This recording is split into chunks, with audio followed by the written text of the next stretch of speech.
terra fra le stelle, lontane e piccole scintille. Tutti i grandi sono stati bambini una volta, ma pochi se ne ricordano. Questa è una delle massime più famose del testo letterario Il Piccolo Principe. Ed è proprio questo il messaggio che hanno voluto ripercorrere gli alunni dell'Istituto Comprensivo Anna Franca di Agrigento, che durante l'anno scolastico, proprio al famoso testo letterario, hanno dedicato il progetto lettura. Un anno di studio che ha portato anche ad una rappresentazione teatrale. Lo vedete dalle immagini, sono gli alunni della scuola primaria classe terza A che hanno messo in scena Il Piccolo Principe, uno spettacolo che segna la fine dell'anno scolastico rivolto a tutti gli alunni dell'Istituto Comprensivo ed ai genitori. Il messaggio è che i giovani non devono aver paura di crescere e che i grandi non lo sono mai abbastanza.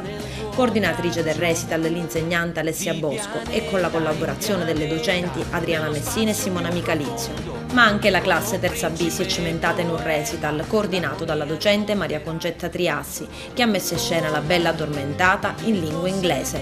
Uno spettacolo complessivo che ha riscosso grande entusiasmo tra il pubblico, ma soprattutto che ha lasciato un significativo bagaglio culturale nei giovani alunni. Un'esperienza ludico-formativa educativa che chiude in bellezza l'anno scolastico 2014-2015 dell'Istituto Anna Franca, diretto dal dirigente scolastico Alfio Russo. Nello spazio più profondo.